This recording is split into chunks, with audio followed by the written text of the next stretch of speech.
Hello again, everyone. Welcome to Washington Gun Law TV. I am Washington Gun Law President William Kirk. Thanks for joining us. Well, the summer of 2022 has been quite a tumultuous one. There have been several incidents, which have many on the political left, of course, crying to disarm every otherwise lawful and responsible gun owner. Now, at the same time that is happening, we have a Supreme Court who has clearly read the plain text of the Second Amendment and understands its rich and traditional history, and has been able to, so far, shield us from many of the gun-grabbing efforts. But that will not stop this particular administration, that will not stop this particular Congress, and it certainly will not stop the ATF from doing it some more.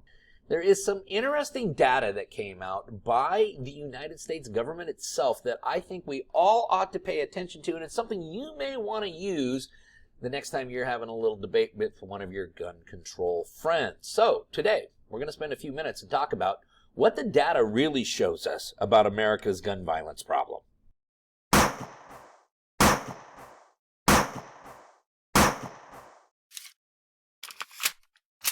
Okay, before we get going down the road that we are going down, a huge announcement. I am super pleased to announce that this video is brought to you by my good friends at Security Gun Club in Woodinville, Washington. Now, for those of you who have been there, and those of you who may be interested in going, you will not find a nicer indoor facility anywhere in the state of Washington, probably nowhere else in the United States. This place is the Taj Mahal of indoor gun ranges. But the only thing is equal to their facility is two other things. Number one, their staff is absolutely fantastic, some of the friendliest staff I've ever seen, so go in and drop in and say hi.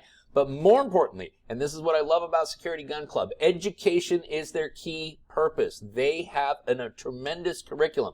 Jackson, the head of training, former law enforcement over there, has put together an amazing curriculum that will cater to whether you are brand new to firearms or you've been around firearms all your life. They have beginner, intermediate, advanced classes. They got classes for carbine. They got classes for red dot, wound care. They got a Utah concealed carry class coming up. So for more information, visit them at securitygunclub.com. Now, that is not a misprint. That is security with an E. But more importantly, if you use the promo code WAGUNLAW, that is WAGUNLAW, all one word, you will receive 10% off any class you sign up for. So once again, visit them at securitygunclub.com. Okay, so the topic of our discussion today is what does the data, and we'll talk about what that data is, but what does the data tell us about America's gun violence problem? Now, again, this story was tipped off to me by the good folks at ammoland.com, so I do want to give a shout out to the folks at ammoland.com.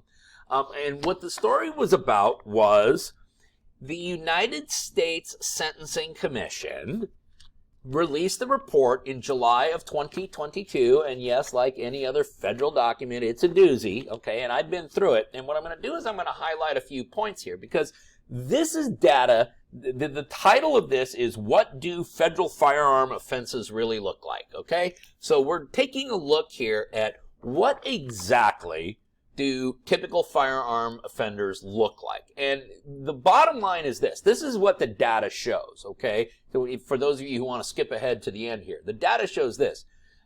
America doesn't necessarily have a gun violence problem, but America clearly has a violent criminal problem, and America is doing a terrible job about dealing with that violent criminal problem. Now, what exactly is this report about? Well, the preamble specifically states, this report examines how firearm offenses were committed, including whether the offenses involved violence and whether the offenders have a history of engaging in violent criminal behavior. So, as for those of you who've been geeking out on this channel for a while, you know we did a video a couple months back about, hey, here's some gun laws for the state legislature who's always trying to pass gun laws and come up with more and more restrictive measures designed to tie the hands of you, the lawful and responsible gun owner, behind your back. Perhaps we should actually identify the problem and focus on the problem. Well, kudos to the United States Sentencing Commission, because they did identify the problem. The question remains, are we going to come up with a solution? But let me share with you some of the really important findings, because there's just a few bullet points from this report that will illustrate the point that I'm trying to make, which the problem with violence in this country is not people with guns. The problem in this country is people with a propensity for violence, people who have demonstrated violence on a criminal nature before, and we just haven't done enough about it. Now, what do I base that opinion on? Well, finding number 3 of the report specifically states, firearm offenders sentenced under Section 2K2.1 have criminal histories that are more extensive and more serious than other offenders. And I should point out, you're going to see this section 2K2.1, which is an abbreviation for a federal statute for federal firearms enhancement sentencing guidelines. I'm not going to bore you with the details on that. But an additional part of this bullet point stated, firearm offenders were more than twice as likely to have a prior conviction for a violent offense compared to all other offenders, 60.6 compared to 29.0. So, the data tells us that the people who commit violent offenses with firearms have traditionally, about 60% of the time, previously engaged in other serious violent criminal conduct. Now, the last time I checked, in most states and on the federal level, when a person engages in violent behavior, felonious violent behavior, they are disqualified from possessing a firearm. As you can see, shockingly, criminals don't follow the law. Now, this report has some other very important findings, including the next one, which reads, the vast majority of firearm offenders, 88.8% sentenced under section 2K2.1, were prohibited from possessing a firearm.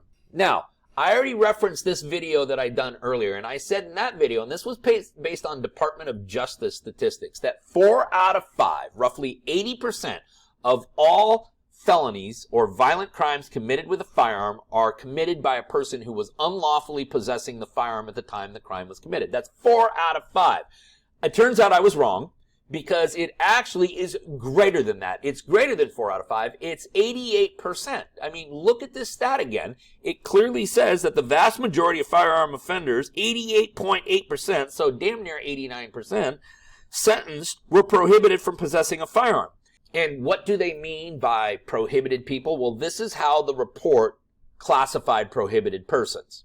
Prohibited persons include offenders with a prior felony conviction or status in another prohibited class, such as aliens unlawfully in the United States, fugitives from justice, or persons who unlawfully use or are addicted to controlled substances. So, while there is a multitude of ways in which a person can lose their Second Amendment rights, that does not stop criminals from not only possessing firearms, but then using them in the commission of violent offenses. As a matter of fact, according to the stats, almost 9 out of 10 of every gun crime in the United States is committed by an individual who's unlawfully possessing the firearm at the time the crime is committed. Now, that should not come as a shock to you, and neither will some of the next data, because not only do these people have a disregard for the laws, a complete disregard for the laws, but oftentimes they have a complete disregard for human life as well, because the data also bears this out. In addition to most 2K2.1 offenders being prohibited from possessing firearms, firearm offenders often engaged in aggravating criminal conduct. What do they mean by aggravating criminal conduct? Well, the data here is a little disturbing because it states, in more than 1/4 of 2K2.1 cases, the firearm facilitated or had the potential to facilitate another felony offense, most commonly drug trafficking. So yeah, these firearms are being used contemporaneous with other criminal activity. That should come as a shock to no one. There's additional data under this point which reads, in 11% of Section 2K2.1 cases, an offender or co-participant discharged a firearm. In these cases, death resulted in 4.1% of the cases, and injury to another person in 18.3% of the cases. So yeah, not only are they unlawfully possessing a firearm, not only are they unlawfully using a firearm in the commission of the crime, but yes, they are frequently discharging the firearm at the expense of others. And again, to prove the point that criminals do not follow gun laws, finding number 6, and this one actually surprised me. I'll be honest with you, most of the other findings should come as a shock to no one. This one surprised me a little bit. This has to do with the type of weapons that are used by these people to commit crimes, and this is a little alarming. Firearms offenses often involve stolen firearms or particularly dangerous weapons. Okay. So, yeah, we understand that they steal firearms and then they use them in the commission of crimes. But check out the data about these other particularly dangerous weapons. Approximately 1/3, 32.4% of the offenders prohibited from possessing a firearm committed an offense involving a stolen firearm or a firearm with an altered or obliterated serial number. Shocker, I know. But then check this data out. Nearly 1/4, 23.6% of the offenders prohibited from possessing a firearm committed an offense involving a prohibited weapon, such as a sawed-off shotgun or machine gun. So I'm just using the United States' own data that they themselves publish. This is data that comes directly from the federal government. And the data clearly shows this. We don't have a gun violence problem in America, but we have a violent criminal problem in America, and we're not doing enough about it. Shockingly, or not so shockingly, almost 9 out of 10 unlawful acts involving a firearm involve a person who is unlawfully possessing and using the firearm at the time that the crime is committed. That is almost 9 out of 10. That means roughly 10% of all gun crimes in the United States are committed by people who are, before that, a lawful and responsible gun owner. In addition to that, these criminals are using altered firearms, stolen firearms, or in many instances, illegal firearms. Firearms that you, the lawful and responsible gun owner, cannot own, such as sawed-off shotguns, short-barreled shotguns, automatic weapons. We cannot lawfully own many of those, or if we do, it has to go through the heavily regulated NFA and the ATF. These criminals are out on the street with weapons of war, as the political left would say, mowing down innocent people. So the bottom line is if we want to stop this propensity of violence in the country, then let's start working on the people who are committing the violent acts. Let's actually start writing gun laws that are meant to deter the type of behavior that is actually costing human life. Listen, you may have more questions about this data or anything else related to your Second Amendment rights, and if you do, remember you can always contact us at WashingtonGunLaw.com, or of course you can call us directly at 425-765-0487. Now, let's remember, part of being the lawful and responsible gun owner, like we talk about all the time here at Washington Gun Law, is to know what the law is in every situation and how it applies to you in any instance that you may find yourself. Until next time, thanks for watching. Stay safe.